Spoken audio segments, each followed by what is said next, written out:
భారతదేశపు మహాగ్రంథాలు, కావ్యాల సంపూర్ణ సంకలనం. సబ్స్క్రైబ్ చేయండి. తిలక్.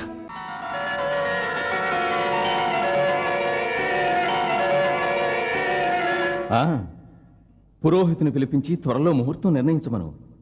లగ్నపత్రికలు హస్తినాపురం పంపాలి. ఇంకా మిగతా తతంగం చూడాలి కదా.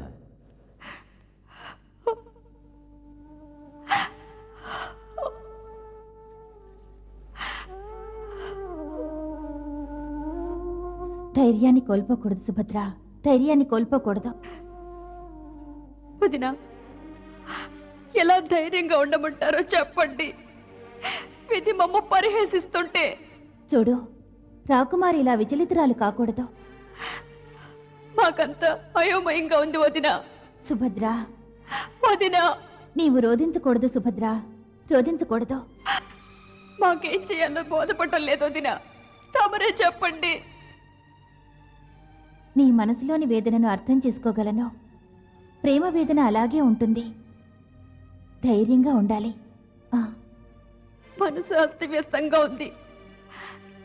కానీ ఒకటి మాత్రం నిజం, మా వివాహం దుర్యోధనుతో కనుక జరిగితే హస్తినాపురానికి కేవలం మా శరీరమే వెళుతుంది. మేం ప్రాణాలను త్యజిస్తాం. సుభద్ర,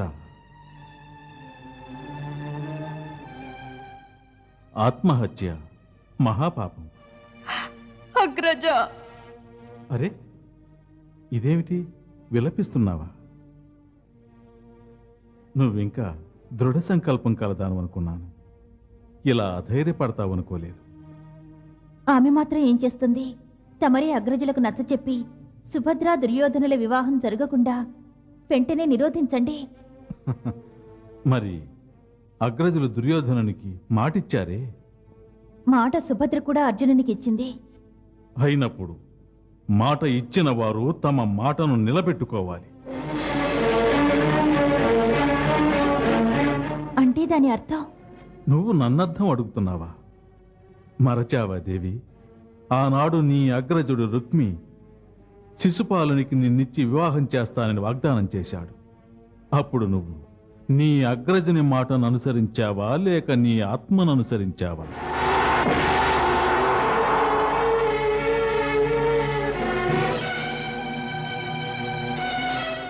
కృష్ణయ్య, తమరు మమ్ము రమ్మని కబురు చేశారట. అవును.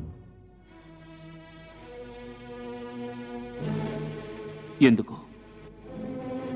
నిన్ను ఒక మాట అడగాలి.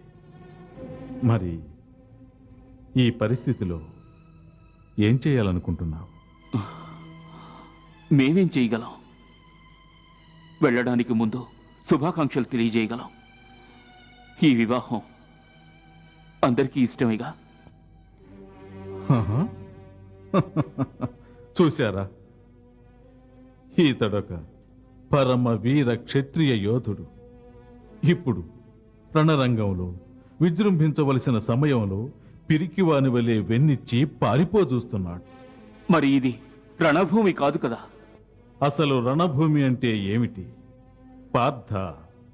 జీవితమే ఒక నిరంతర రణభూమి. ఇందులో ప్రతి క్షణము ధర్మం, వీరత్వాల గురించి తెలుసుకోవలసి ఉంటుంది. నీవిప్పుడు నీ ప్రేమ అనే ఈ రణభూమిలో నిలబడి ఉన్నావు. ఇప్పుడు మరొకరి హస్తాలు నీ ప్రియురాలిని అందుకోవడానికి వస్తున్నాయి. నువ్వు ఆమెను రక్షిస్తావా, లేక నీ పిరికితనంతో నువ్వు ఆమెను మరొకరి హస్తగతం చేస్తావా? తమరే చెప్పండి. ఈ పరిస్థితిలో మేము ఏం చెయ్యాలో? ఇటు చూస్తే సుభద్ర, మేము ప్రేమికులం. అటు చూస్తే మా సఖులు, వారి అగ్రజులు. ఎప్పుడైతే సుభద్ర వివాహం దుర్యోధనంతో నిశ్చయించారో అప్పుడే మేమిరువురం వివసులమైనాము. మరచిపోతున్నావు అర్జున. ఈ నిర్ణయం మా అగ్రజుల వారిది. మాకెలాంటి ప్రమేయం లేదు. మరి తమ అగ్రజులు ఈ విషయాన్ని వివరిస్తుంటే తమరెందుకు వారిని వారించలేదు? వారికి వివరించాల్సింది. ఈ వివాహం తమకేమాత్రం ఇష్టం లేదని. అర్జున, మేము వారి యొక్క అనుజులం. మేమెన్నడూ వారి ఆజ్ఞలను వ్యతిరేకించజాలం. అంటే దీని అర్థం వారు తమకు ఏ ఆదేశాలు ఇచ్చినా శిరసా వహించాల్సిందనేగా? సందేహమేముంది?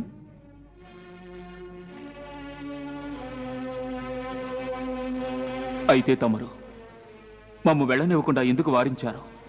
ఎందుక ఈ పరిస్థితిలో సుభద్రను వదిలి వెళ్ళటం నీకు ధర్మం కాదు. అది ప్రేమ యొక్క పవిత్రతకు విరుద్ధం పార్థ. ఒక అనుజునిగా మా ధర్మాన్ని మేము పాటించాము. అలాగే నీవిప్పుడు సుభద్ర విషయంలో ఒక ప్రేమికునిగా నీ ధర్మాన్ని నీవు పాటించు. అలా కాకుండా నీవు నీ ధర్మ నిర్వహణకు తిలోదకాలిచ్చి ఇలా వెళ్ళిపోవటం నీకు సుఖాన్నిస్తుందా? నీ ఎడబాటు సుభద్రకు సుఖాన్నిస్తుందా? తమరేమంటున్నారు కృష్ణయ్య? మాకు అర్థం కావడం లేదు. ఒక నిజమైన వీరుని వలె నీ ధర్మాన్ని తప్పక పాటించమంటున్నాను. మరి తమరు? చూడు పార్థ, ప్రస్తుతం 3 ధర్మాలు పరస్పరం ఢీకొంటున్నాయి. సుభద్ర యొక్క ధర్మ సంకటం ఏమిటంటే తను ప్రేమ ధర్మాన్ని పాటించాలా లేక వంశాచారాన్నా అని. ప్రేమను మించి మరొక్క ధర్మం లేనే లేదు.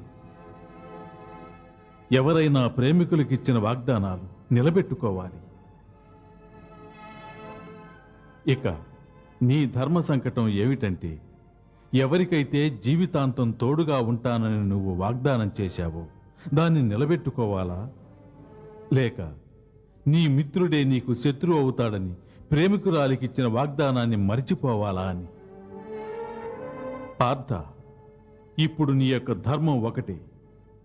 ఎవరికైతే ప్రేమతో వాగ్దానం చేశావో వారిని చేపట్టాలి.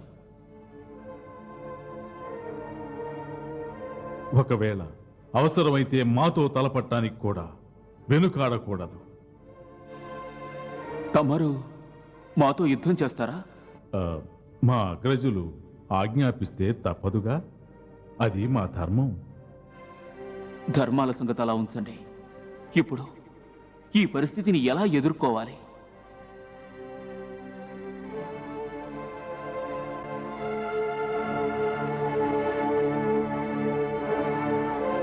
నిజంగా మీ ఇరువురి ప్రేమే నిజమైతే రుక్మిణి మీకు మార్గం చూపిస్తుంది. ఇటువంటి పరిస్థితులు ఆమెకు సుబోధకమే. అయితే ఒకే ఒక విషయం, మీ సంకల్పం దృఢమైనప్పుడు, మీ ప్రేమ నిజమైనప్పుడు అప్పుడు ఎవ్వరూ మీకు అడ్డు నిలవలేరు. ఏ శక్తి మేము వేరు చేయలేదు.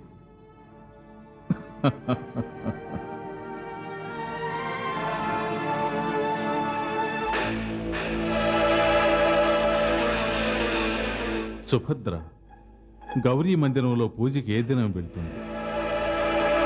ప్రతి శుక్రవారం. రేపేగా శుక్రవారం. అవును.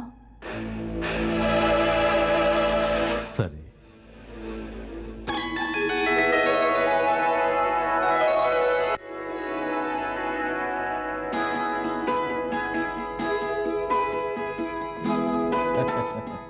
కృష్ణయ్య, మన మురిపాల సోదరి వివాహం ఎంత బ్రహ్మాండంగా జరగాలంటే దీంతో ఈ లోకమంతా మన ఘనకీర్తిని కొనియాడాలి. మన ద్వారక సిరి సంపదలు ఎటువంటివో అందరికీ తెలియాలి. మాకెప్పుడు తమ ఆజ్ఞలు శిరోధార్యం. అలాగే ఉండాలి కృష్ణయ్య. ఎందుకంటే కులీన వంశ సాంప్రదాయం ఏమిటంటే అగ్రజుడు ఏమి ఆజ్ఞాపిస్తాడో అనుజుడు దాన్ని అనుసరించి తీరాలి.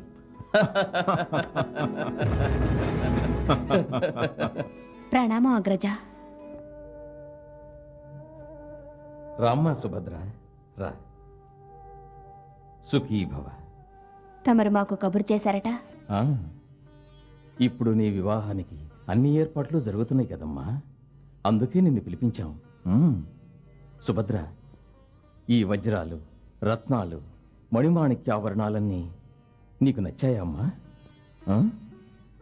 అగ్రజ, వీటికంటే మాకు మీ ప్రేమే ముఖ్యం.